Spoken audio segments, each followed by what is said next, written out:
민주당은 지금 여론조사도 들여다보겠다면서 특위 구성에 나섰죠. 그런데 이번에는 여론조사 기관을 법으로 관리하겠다면서 법안까지 내놨습니다. 민주당이 왜 이렇게 강력한 드라이브를 걸고 있는 건지 일단 민주당 관계자 발언부터 듣고 와서 이야기를 이어가겠습니다.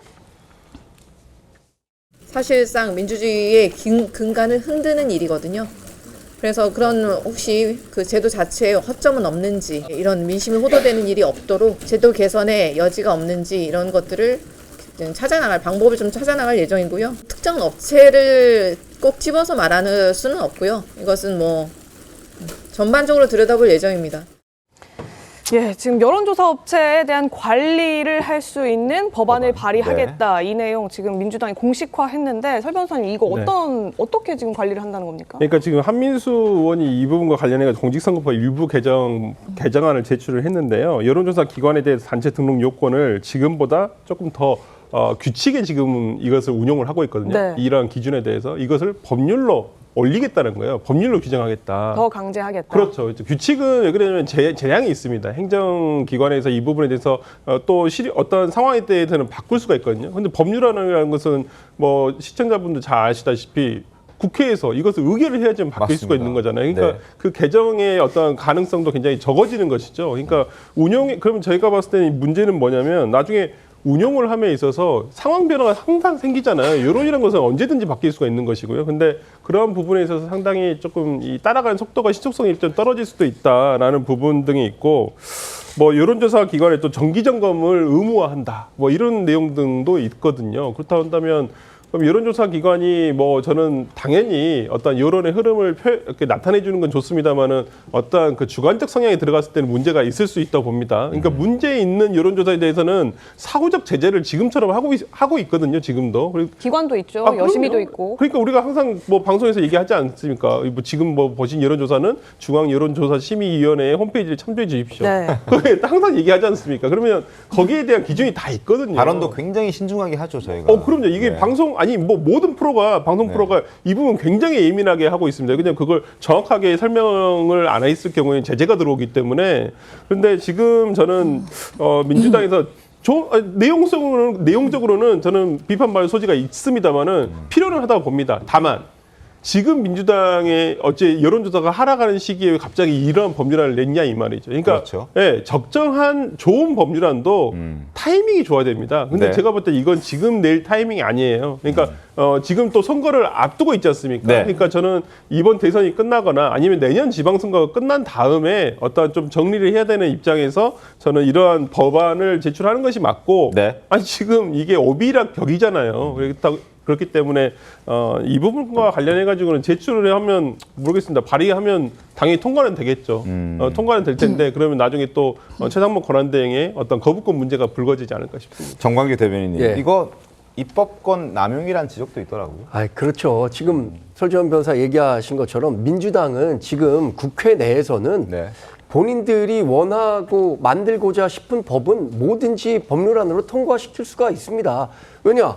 지금 사실상 189석을 민주당이 좌지우지하고 있는 거 아니에요? 네. 법률안을 만드는데 150석밖에 필요하지 않기 때문에. 그래서 21대 국회, 그러니까 2020년 총선이 치러진 이후에는 국회 내에서의 과반 의석을 민주당이 갖게 됐습니다. 그 이후에 진행된 그 민주당을 위한 법안들 얼마나 많았는지 국민들이 하나하나 열거하지 않아도 다 알고 계실 거예요. 또 하나, 이번에 뭐 계엄 사태까지 촉발되는 과정에서 네. 민주당이 이 입법권 남용과 국회 내에서의 이 권력을 활용해서 어떻게 국정을 훼손시키려고 했는지에 대해서도 많은 국민들이 다 동감하고 계신 거잖아요. 지금 이런 관련 법안도 충분한 여당과의 논의 없이 본인들이 원하기 때문에 만들겠다라고 하는 것 자체가 지금 우리 정치에 민주당이 갖고 있는 절대적인 영향력을 그대로 보여주는 것이라고 생각합니다. 입법권을 그대로 보여주는 것이다, 강요하는 것이다, 강조하는 네. 것이다. 지금 이런 주장해 주셨는데 아까 설 변호사님 말씀처럼 오비락으로 해석될 수도 있다.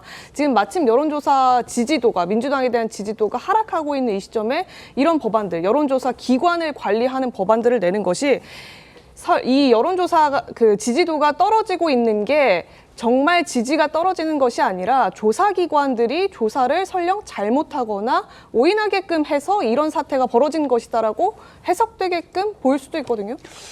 그게 민주당의 지금 가장 큰 문제점이라고 저는 봅니다. 이게 시작이 어디서 됐냐면은 이재명 대표의 지시에 따라서 시작이 됐어요. 이재명 대표가 최근에 여론조사가 민주당의 지지율이 떨어지는데 왜 그런지 한번 밝혀봐라 이렇게 지시를 했다는 거잖아요. 지시를 하면은 정말 민심이 어떤지 그것을 먼저 살펴야 되는데 거기에서 아니고 착시 현상이다 이렇게 네. 보고를 하고 보수 지지층이 너무 가표집됐다 이렇게 보고를 했다는 거예요. 네. 보수 지지층이 가표집됐다면 그 가표집되는 자체도 이것은 위기 상황으로 봐야 됩니다. 민주당 입장에서는 보수가 다시 이거 결집을 한다는 걸. 그런데 아무리 보수가 가표집돼서 대답을 적극적으로 해도 여론조사 전문가들의 말에 의하면 거기 한 1, 2% 정도는 작용을 할지 모르지만 어차피 저희들이 보면 나중에 다 나오지 않습니까? 이 응답을 한 사람 중에 진보층, 나는 진보라고 하는 사람, 보수라고 하는 사람, 중도라고 하는 사람 거의 3분의 1씩 섞여서 들어가거든요. 네. 그래서 보수가 약간 몇십 명 정도, 1000명 중에서 몇십 명 정도 더 했다고 해서 그 결정적인 영향을 미치지 않는다는 게 여론조사 전문가들의 이야기예요. 그렇다면은 정말 민심이 어딘지 이것을 가지고 파악을 해서 이재명 대표에게 보고를 하든지 해야 되는데 네네. 그 대신 하는 것이 위인설법을 했지 않습니까? 위당설법, 네. 당을 위한 위당설법이다. 예, 당을 위한 위당설법, 위인설법. 그래서 결국 대책을 내놓은 게 여론조사 검증 특위를 발족을 하겠다. 검증을 하겠다. 네. 여론조사가 잘못됐다. 그리고 조사업체 관리 강화법을 발의를 하겠다. 이거는 민심을 인정을 하는 것이 아니고 현실을 외면을 하는 거죠. 네. 현실을 외면을 하면서 민심을 재는 척도가 잘못됐다 해서 척도를 가지고 지금 문제를 삼는 거예요. 실제 민심이 어떻게 변하고 있는가를 봐야지 민주당도 앞으로 조기 대선이 만약에 실시가 되면은 네네. 대비를 하고 할 텐데 이것도 역시나 이재명 대표의 그 시간표가 너무 급하기 때문에 이런 문제가 발생하지 않나 싶습니다. 조급함 때문에 벌어진 일이다. 예, 신현님, 이 지지도, 민주당 지지도 지금 하락하는 게 조사기관이 조사를 잘하면 다시 올라갈 수 있는 겁니까? 뭐 여론조사 탓을 하는 거는 적절치 않다고 보고요. 지금의 상황에서 민심을 어떻게 더 눈높이에 맞출 것인가에 대한 민주당의 노력이 더 필요하다고 생각을 합니다. 근데 보면은 지금 우리가 계속해서 법안 개정에 대한 비판을 하고 있긴 하지만 네. 정치인으로 봤을 때는 꼭 필요한 법안 개정들이 많거든요. 예를 들어서 공직선거법도 우리 왜 선거 끝나고 나면은 여야 모든 국회의원들이 100만 원 이하로 판결 받으려고 정말 그 사법부에 끌려다니고 있지 않습니까? 그래서 너무하다라는 얘기는 사실 300명의 국회의원이라면 경험해봐서 다 아는 부분이어서 이건 합의로 조금 더 그런 기준을 좀 공고히 할 필요가 있고요. 특히 어떤 사건이 터지면 SNS로 인해서 가짜뉴스가 많이 퍼지는 부분도 이것이 결국에는 또 가스라이팅이 되고 그러면서 여론이 바뀌는 분위기가 있기 때문에 SNS에서의 여러 가지 자유와 표현의 통제를 어떻게 자율 정화 기능으로 그런 플랫폼들이 할 수 있을 것이냐 이런 논의도 꼭 필요하다고 봅니다. 그리고 여론조사도 우리 명태균 씨 볼 때 정말 샘플 가지고도 또 질문을 어떻게 하느냐에 따라서 그리고 나중에 표준화 과정에서도 조작이 가능하다는 걸 물론 우리가 정말 사회적 파장을 지난 몇 달간 보면서 심각하게 느끼지 않았습니까? 그때는 국민의힘 의원들도 이 여론조사에 대한 뭔가 관리 강화가 필요하다고 목소리 냈어요.